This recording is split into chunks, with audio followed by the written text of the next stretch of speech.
오늘 우리에게 주시는 하나님의 말씀은 구약성경 열왕기하 6장 1절에서 7절까지의 말씀입니다. 구약성경 570페이지 열왕기하 6장 1절에서 7절까지 제가 한 절, 여러분 한 절 교독합니다. 선지자의 제자들이 엘리사에게 이르되 보소서 우리가 당신과 함께 거주하는 이곳이 우리에게는 좁으니 우리가 요단으로 가서 거기도 각각 한 템을 가져다가 그것에 거주를 세울 수가 있다. 아니 가가지고 가라 하는지라. 그 하나가 이르되 청하건대 당신도 종들과 함께 하소서 하니 엘리사가 이르되 내가 가리라 하고 드디어 그들과 함께 가리라. 우리가 요단에 이르러 나무를 베더니 한 사람이 나무를 베일 때에 쇠도끼가 물에 떨어진지라. 이에 외쳐 이르되 아 내 주여 이는 빌려온 것이니이다 하니 하나님의 사람이 이르되 어디 빠졌냐며 그것을 보고 있느니라. 엘리사가 나뭇가지를 베어 물에 던져 쇠도끼를 떠오르게 하고 7절 다 같이 이르되 너는 그것을 집으라 하니 그 사람이 손을 내밀어 그것을 집으니라. 아멘. 또 한 곳을 살펴보겠습니다. 신약 성경 베드로전서 4장 7절에서 11절입니다. 신약 성경 381페이지 베드로전서 4장 7절에서 11절 역시 제가 한 절 여러분 한 절 교독합니다. 만물의 마지막이 가까이 왔으니 그러므로 너희는 정신을 차리고 근신하여 기도하라. 무엇보다도 뜨겁게 서로 사랑할지니 사랑은 보다 유해를 덮느니라. 서로 대접하기를 원망 없이 하고 각각 은사를 받은 대로 하나님의 여러 가지 은혜를 맡은 성난 정치가 되어서 살아. 11절 다 같이 만일 누가 말하려면 하나님의 말씀을 하는 것 같이 하고 누가 봉사하려면 하나님의 공급하시는 힘으로 하는 것 같이 하라. 이는 범사에 예수 그리스도로 말미암아 하나님의 영광을 받으시게 하려 함이니 그에게 영광과 권능이 세세 무궁하도록 있느니라. 아멘. 아멘. 제가 어린 시절 시골에서 자라나면서 짧은 기간이지만 도끼질을 해본 적이 있습니다. 가정에서 아궁이에 불을 뗄 때 또한 학교에서 겨울철에 교실 난로에 불을 붙일 때 장작이 필요했는데 그 장작을 쪼개기 위해서 도끼질을 좀 해본 적이 있습니다. 아마 여러분도 어린 시절 또는 젊은 시절에 이런 경험들이 있으실 것이라고 생각합니다. 그런데 이 도끼를 보면 도끼는 도끼날과 도끼자루로 이루어져 있습니다. 도끼날은 쇳덩어리고 도끼자루는 나무로 이루어져 있습니다. 그런데 이 도끼질을 할 때는 참 조심해야 돼요. 잘못하면 도끼날이 도끼자루에서 빠져나갑니다. 그래서 주변에 있는 사람이 다칠 수도 있고 또 주변에 있는 물건에 도끼날 쇳덩어리가 떨어지면 크게 상할 수 있기 때문입니다. 아주 조심해야 되는 것이죠. 그런데 오늘 이 본문 말씀에 보면 바로 도끼날이 빠져서 물속에 떨어지게 되는 낭패를 당하게 된 그런 내용이 기록되어 있습니다. 이스라엘의 위대한 선지자 엘리사 선지자 때였어요. 엘리사 선지자는 위대한 선지자로서 제자를 육성하기 위해서 신학교를 세우고 또 그 신학교가 아주 활성화되었습니다. 많은 제자들이 몰려오게 되는데 신학교 건물이 작아서 이 건물을 다시 증축을 하든지 옮기든지 해야만 했어. 제자들 학생들은 기왕이면 요단강가로 가서 거기에서 아름답고 큰 신학교를 건축했으면 좋겠습니다. 엘리사 선지자에게 건의했을 때 엘리사 선지자도 흔쾌히 수락을 했습니다. 그런데 그 신학교에는 돈이 없었어요. 신학생들이 가난했습니다. 그래서 이 건물을 질 때에 우리들 스스로의 힘으로 짓자 이렇게 작정을 하고 각자 학생들이 도끼를 들고 요단강가 나무를 베고 그 나무로 신학교를 세우고자 했어요. 그런데 그 제자들 중에서 한 학생이 도끼질을 하자 그만 그 도끼 날이 이제 빠진 것입니다. 빠져서 요단강물에 빠지게 되었어요. 자, 이렇게 되었을 때 참 이 학생으로서 얼마나 난감했겠습니까? 그 무거운 도끼날이 물속에 빠졌기 때문에 건져 올릴 수가 없는 거죠. 그리고 더욱이 이 도끼는 자기 도끼가 아니에요. 이 학생은 아마 가난했던 것 같습니다. 그래서 다른 집 남의 도끼를 빌려다가 사용을 했는데 그만 이 난감한 일을 당하게 된 것입니다. 이제 이 학생은 어쩔 줄 몰라 하다가 스승인 엘리사 선지자에게 사실을 고했습니다. 이걸 어떻게 하면 좋겠느냐고. 그러자 이 엘리사 선지자가 이제 요단강에 갔습니다. 그리고 그 빠진 곳에 가서 그곳에 나뭇가지를 꺾어서 던졌거든요. 그러더니 놀랍게도 그곳에서 그 빠졌던 쇠뭉치, 그 쇠도끼가 물 위로 떠오르게 된 것입니다. 여러분, 얼마나 놀라운 기적입니까? 어떻게 무거운 쇠덩어리가 강물에 빠졌는데 그것이 다시 올라올 수가 있겠어요? 그래서 많은 사람들은 이 사실을 믿지 못하는 것입니다. 이것은 아마 꾸며낸 얘기일 것이다 생각해요. 그렇지만 여러분, 하나님께서 전지전능하신 하나님이다 라고 하는 사실을 믿는다고 한다면 얼마든지 이러한 기적도 가능한 것입니다. 여러분, 하나님은 천지 만물을 창조하신 분이에요. 그리고 또 이 세상 우주 만물을 다 주관하시는 하나님이신 것입니다. 무거운 물체가 공중에서 아래로 떨어지는 것, 그것은 바로 중력의 법칙 때문인 것입니다. 그런데 여러분, 중력이라고 하는 것은 이 지구가 있는 대기권 안에서만 중력의 법칙이 작용됩니다. 이 대기권을 넘어서 우주 공간으로 가게 되면 중력이 약해지거나 중력이 없어지거나 합니다. 그래서 저 우주선을 타고 올라가는 분, 그리고 그 우주 공간에 어떤 무거운 물체라도 공중에 있다면 그 물체는 그냥 공중에서 떠 있는 것입니다. 밑으로 떨어지질 않는 거예요. 그런데 이 중력의 법칙을 누가 주관합니까?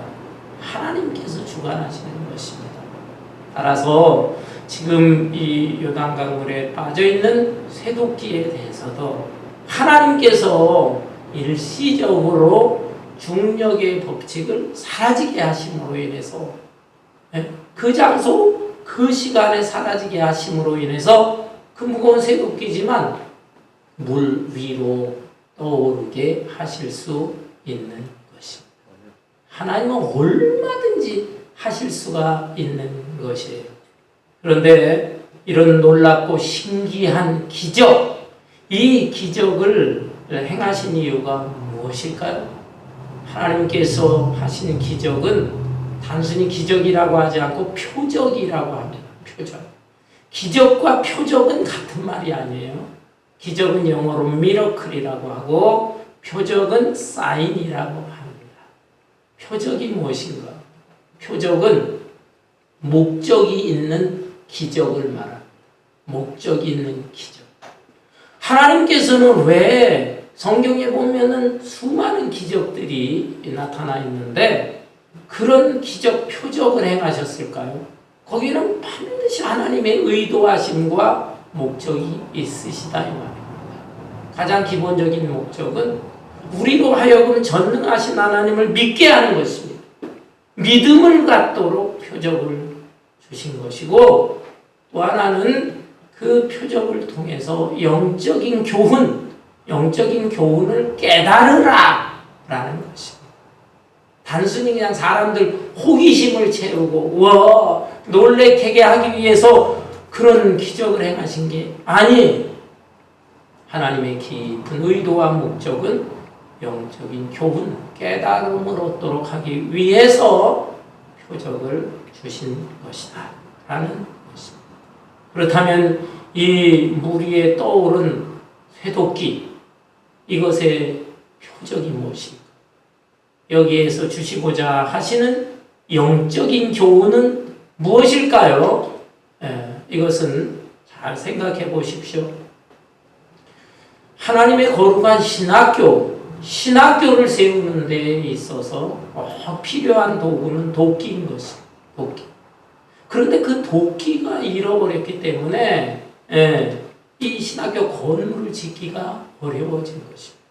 마찬가지로 오늘날에도 하나님의 거룩한 교회, 이 교회를 섬기고 교회가 부흥되기 위해서 그리고 더 넓게 하나님의 나라가 확장되기 위해서는 우리에게 필요한 도구가 있어야 된다. 그 도구가 무엇일까요? 첫 번째는 영성이라고 할 수 있습니다. 영성, spirituality, 영성.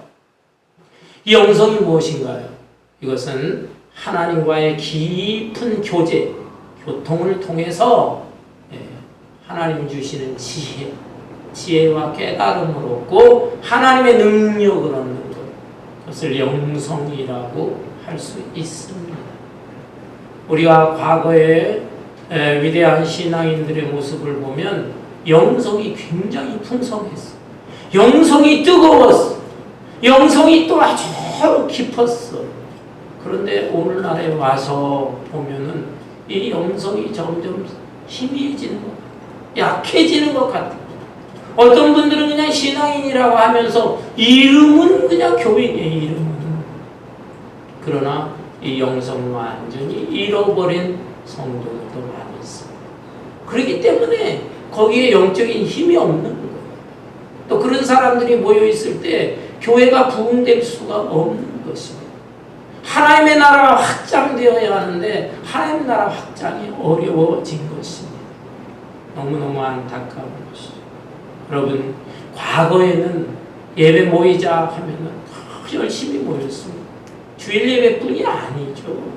수요일날, 금요일날 또 초야, 그리고 새벽 예배도 나오고 모이게 열심히 예배를 드리면서 그 찬양과 기도와 말씀을 통하여 은혜가 충만했어요. 부흥회를 한다고 하면 부흥회에도 많은 사람들이 몰리고 하루 이틀 하는 게 아니잖아요. 3일 어떤 때는 일주일씩 부흥회를 해도 많이 모였습니다. 그런데 근래에 오면서 이 부흥회라고 하는 것이 사라집니다. 모여봤자 어쩌다 하루 이틀 겨우 그냥 형식적으로 모이는 것입니다. 예배도 점점 시간이 다 줄어들고, 물론 요즘 코로나이긴 하지만 주일 예배 겨우 드리고 이런 형편이 되어지고 말았습니다. 오늘날의 교인, 오늘날의 현대 교회의 모습, 이것이 바로 잃어버린 도끼처럼 잃어버린 영성을 잃어버렸어요. 이 영성을 여러분 다시 찾아야 돼요. 잃어버린 도끼를 다시 찾듯이 잃어버린 영성을 다시 찾고 회복해야만 하나님의 교회가 아름답게 부흥하고 하나님 나라도 확장될 수 있을 것입니다. 두 번째로 잃어버린 도끼는 잃어버린 인격이라고 할 수 있습니다. 인격. 여러분, 우리가 왜 예수를 믿습니까? 예수 믿는 목적이 뭐냐면 예수 믿고 천당 가기 위해서. 물론 그것은 너무너무 중요한 것이다. 예수 믿고 죄사함 받고 또 거듭난 사람이 되어야 합니다. 마귀의 종으로부터 거듭나서 하나님의 자녀가 되어야 되는데, 그래서 예수 믿음으로 인해서 영원한 천국에 들어가야 되는 것입니다. 그러나 그것만이 우리의 목적이 돼서는 안 되는 것입니다. 성경의 진리를 잘 정리한 것을 교리라고 합니다. 교리. 그리고 이 교리를 또 잘 요약을 해서 이해하기 좋게 문답식으로 만든 것을 요리문답이라고 합니다. 요리문답이 여러 가지 있는데 그 중에서 가장 기본적이면서도 권위 있는 요리문답이 바로 웨스트민스터 요리문답이라고 하는 것입니다. 웨스트민스터 요리문답. 거기에 보면 기독교의 교리가 아주 간략하게 질문하고 대답하는 형식으로 되어져 있어요. 그런데 이 웨스트민스터 요리문답 중에서 제1조가 무엇입니까? 첫 번째 제1조. 그것은 사람의 제일 되는 목적이 무엇이뇨? 라고 질문합니다. 사람이 왜 이 땅에서 살아가는가? 그리고 첫 번째 목적, 살아가는 목적이 무엇인가? 답이 뭐라고 되어 있느냐 하면 하나님을 영화롭게 하고 영원토록 하나님을 기쁘시게 하기 위함이다. 하나님께 영광을 돌리면서 하나님을 기쁘시게 하기 위해서 우리 인간은 살아야 된다라는 것입니다. 그러나 세상에 많은 사람들은 어떻게 살고 있습니까? 그죠? 나의 즐거움과 나의 유익을 위해서, 나를 위해 살지 창조주 하나님을 위해서 살지를 않습니다. 우리는 하나님의 영광을 위해서 살아야 될 뿐만 아니라 어떻게 하면 하나님을 기쁘시게 하는 삶을 살까요? 그것은 하나님의 인격, 하나님의 성품을 닮아야 되는 것입니다. 하나님을 닮는 삶을 살 때 하나님이 기뻐하세요. 부모의 경우도 자식들이 어떤 때 기쁩니까? 부모를 잘 닮을 때, 부모의 성품을 담고 부모의 뜻에 순종할 때 부모가 기쁘잖아요. 그것처럼 우리도 우리의 인격과 성품이 하나님을 닮고 예수 그리스도를 닮을 때 그것이 아름다운 것입니다. 그런데 이러한 인격이 과거에 우리의 믿음의 선배들은 예수 닮기 위해서 애를 많이 썼어요. 그런데 오늘날 현대교회에 와서는 이 인격이 다 사라지고 있습니다. 그 사람이 정말 예수 믿는 사람인지 아니면 일반 세상 사람과 다를 바 없는 사람인지, 어떤 때는 세상 사람보다도 못한 모습을 보여주고 있습니다. 너무너무 안타까워요. 한국에서 있었던 일인데 어떤 분이 직접 자기가 경험했다고 해서 글을 쓴 것을 읽어본 적이 있습니다. 버스를 탔는데요. 버스 안에서 두 사람이 말다툼을 하다가 이제 아주 격해지니까 일어나가지고 서로 막 멱살을 잡고, 그 버스 안에 타는 승객들이 좀 조용합시다, 좀 그만둡시다, 자리에 앉으세요, 여기저기서 충고합니다. 그래도 듣질 않는 거예요. 그러자 한 사람이 벌떡 일어나서 소리를 칩니다. 이보시오, 당신들 좀 조용히 해. 여기가 교회인 줄 알아? 왜 이렇게 시끄럽게 싸워? 여기 교회 아니고 버스거든. 그랬다고 하는 얘기를 목격을 했다고 하는 것입니다. 여러분, 너무너무 안타까운 얘기예요. 교회는 다니지만 인격이 변화되지를 않았어요. 그래서 참 말도 함부로 하고 행동도 함부로 하고 그러다 보니까 서로 부딪히고 또 상처를 받고 그러면서 거기에서 싸우고 하게 됩니다. 여러분, 이러한 안타까운 현실 속에서 잃어버린 인격을 되찾아야 됩니다. 잃어버린 도끼를 되찾듯이 잃어버린 인격을 되찾고 하나님의 거룩한 성품을 닮아갈 때 그것이 하나님의 교회와 하나님의 나라를 확장시키는데 귀한 몫을 감당하게 되는 것입니다. 세 번째로 잃어버린 도끼는 무슨 영적인 교훈이 있는 것입니까? 잃어버린 헌신과 봉사를 의미한다라고 할 수 있습니다. 여러분, 예전에 우리 성도들 가운데 참 교회를 사랑하는 분들이 많았습니다. 뭐 다른 교회도 그렇지만 우리 교회 이 건물을 짓고 비가 온다라고 한다면 자신의 가정에도 비 새는 곳도 있는데 그것을 돌보기보다는 성전으로 달려나가서 성전에 비 새는 곳이 있는가 살펴봅니다. 그래서 새는 곳이 있으면 큰 그릇, 작은 그릇 이런 걸 갖다 놓고 물을 받고 그래서 비가 그쳐지길 바라고 비가 그쳐지면 지붕에 올라가서 거기에서 비 새는 곳을 막아보려고 합니다. 이렇게 헌신하는 사람들이 있었습니다. 그리고 정말 집사요, 권사요, 장로요 이런 직분이 도대체 무엇인가? 그 직분의 의미를 알고 그 직분에 대한 그 감격스러움이 있었어. 그래서 내가 주를 위해서 헌신하고 봉사, 내가 받은 하나님의 은사, 재능이 있다면 그것을 통해서 하나님의 교회를 섬겨야 되겠다. 이렇게 열정적인 사람들이 있었어요. 우리의 믿음의 선배들이 다 그렇게 생활을 했어요. 그런데 세월이 흐르면서 이런 열정들이 사그라지는 것입니다. 교회에 대한 관심, 하나님 나라에 대한 관심보다는 자기밖에 몰라. 예수 믿는다 그러면서 자기의 편안함, 자기의 축복, 기껏해야 자기 자식들 이런 정도만 생각을 하고 교회가 어찌되든 말든 나하고 무슨 상관이야. 이렇게 교회와 하나님에 대한 열정 이런 것들이 사그라져 버렸다. 이러한 잃어버린 열정, 잃어버린 헌신, 잃어버린 봉사 이것을 되찾고 회복되지 않는다고 한다면 하나님의 나라가 아름답게 확장되어질 수 없는 것입니다. 오늘 이 본문 말씀 또 한 군데를 보면은 이 베드로전서 신약성경 베드로전서 4장 7절부터 11절까지를 보면 베드로 사도가 이런 말씀을 했어요.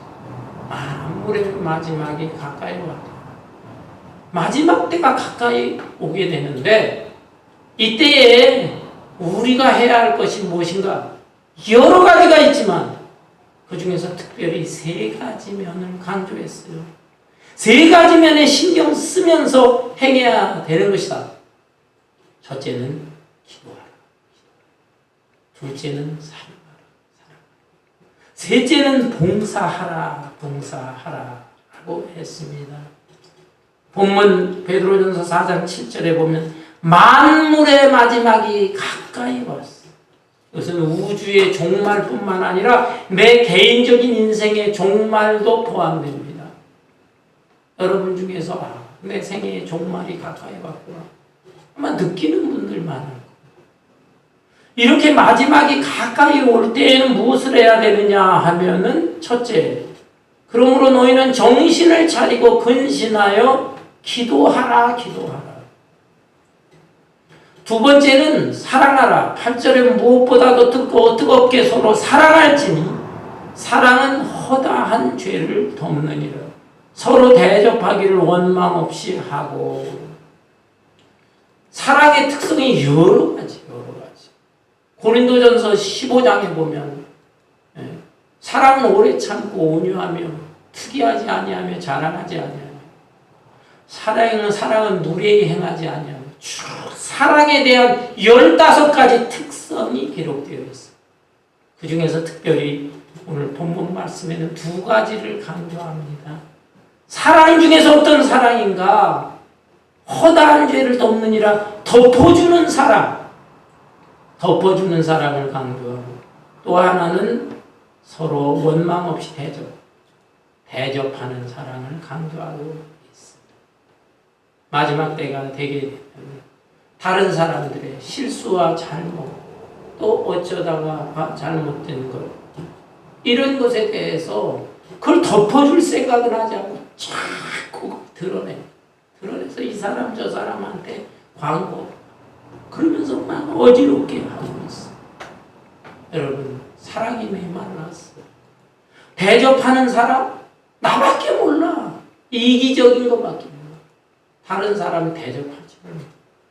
심지어 교회 안에서도 이런 현상이 점점 벌어지고 있습니다. 사랑하라. 그리고 세 번째는 봉사하라라고 했습니다. 봉사하라 10절에 보면 각각 은사를 받은 대로 하나님이 여러 가지 은혜를 맡은 선한 청지기 같이 서로 봉사하라. 만일 누가 말하려면 하나님의 말씀을 하는 것 같이 하고, 누가 봉사하려면 하나님이 공급하시는 힘으로 하는 것 같이 하라.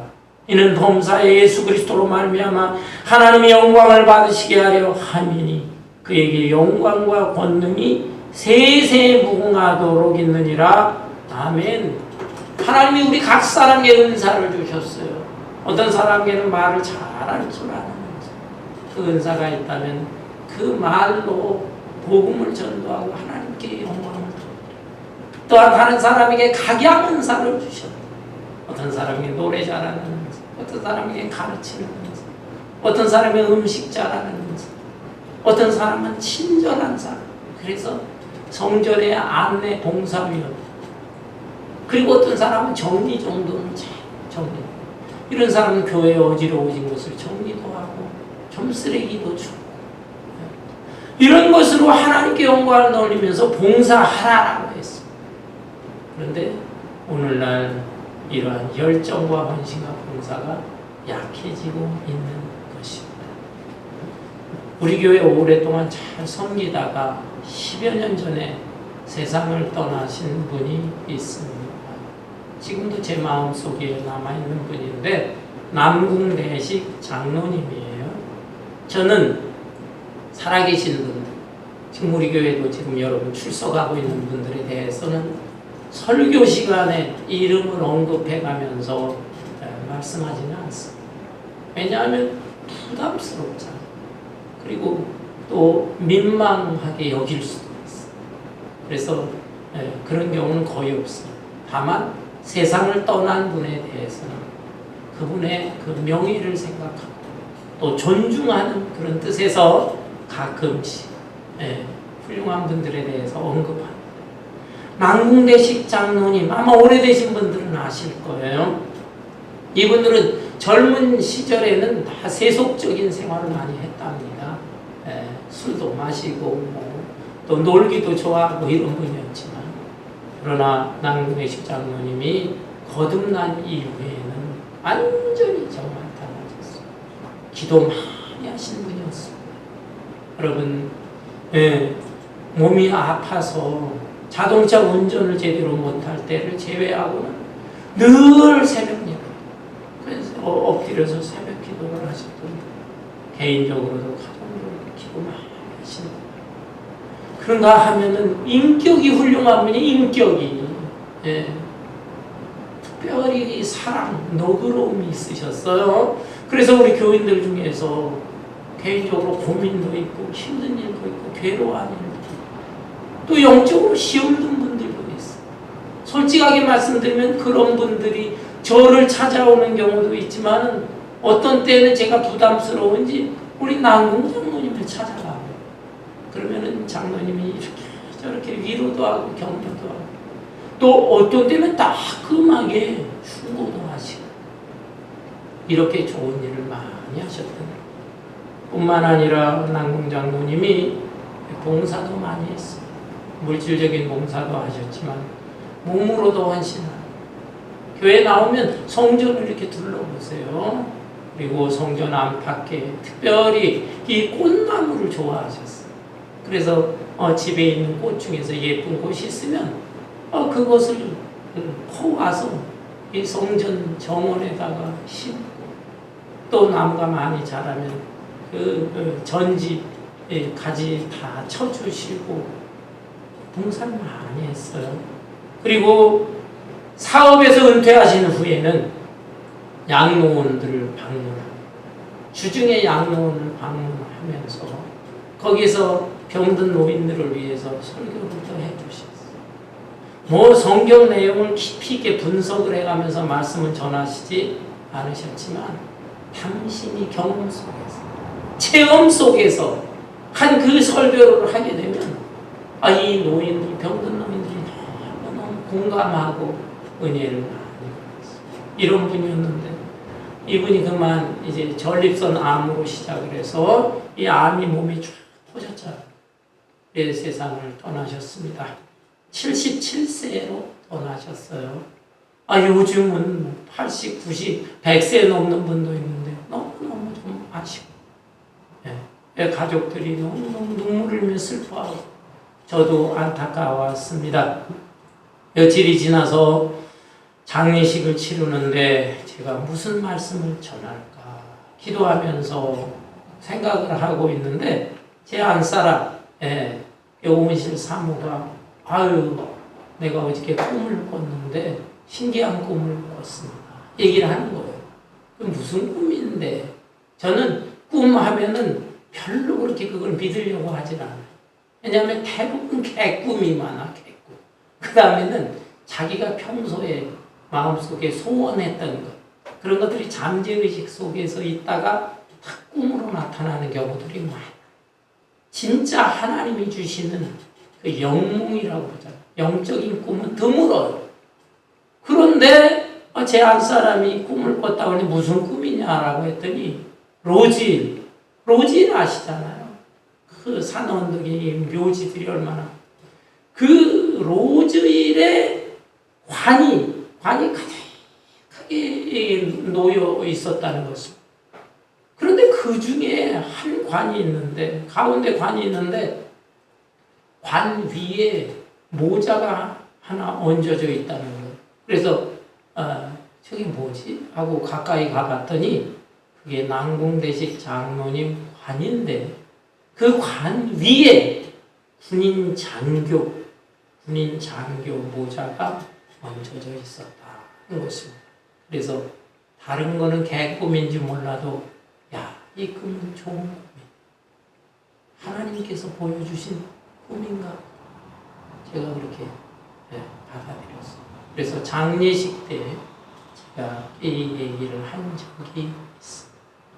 사랑하는 성도 여러분, 우리는 어떻게 살다가 어떤 모습으로 갈 것입니까? 우리 자신의 현재 모습은 어떻습니까? 잃어버린 도끼처럼 내 영성을 잃어버리지 않아. 과거엔 내가 그래도 괜찮은 사람이었는데 내가 어찌하여 이렇게 우악스러운 사람이 되는가? 나의 인격을 잃어버리지 않아. 그래도 과거엔 내가 열심히 예배 참석뿐만 아니라 교회 일이라면 앞장서 헌신하고 봉사했는데 내가 헌신과 봉사 그 열정이 잃어버려지지는 않는가? 이렇게 생각이 들지 않습니까? 그렇다고 한다면 다시 한번 우리 자신을 반성하고 이 본문에 나오는 엘리사 선지자의 제자가 잃어버린 도끼를 찾았습니다. 찾은 것처럼 우리도 다시 찾아야 되겠어요. 그리고 더 적극적인 자세로 영성 중에서 또 이 영성을 키우기 위해서 기도해야 되지 않습니까? 하나님과의 친밀한 교제예요. 깊은 교통, 기도에 힘쓰시길 바라고 또 잃어버린 인격 중에서 가장 고귀한 인격이 사랑이잖아요. 사람 중에서 특별히 덮어주는 사람과 대접하는 사람이 힘쓰시기를 바라고 아울러서 봉사, 잃어버린 헌신과 봉사가 있다면 하나님이 나에게 주신 그 은사와 재능이 무엇인가를 생각하면서 다시 한번 적극적으로 하나님의 영광을 위해서 헌신, 봉사, 충성을 다해야 되겠습니다. 본문에 나오는 이 엘리사 선지자의 제자, 이 제자가 물 위에 쇠도끼가 다시 떠올랐을 때 얼마나 기뻤을까요? 그리고 그 도끼날을 도끼자루에 끼우고 다시는 빠지지 않도록 신경을 썼을 것입니다. 우리 교회는 요즘 저 뒤 파킹랏에 사람들이 자꾸 쓰레기를 버려요. 거기에 쓰레기통이 있는데 그냥 쓰레기통에 넣는 사람도 있지만 주변에다가 막 버려요.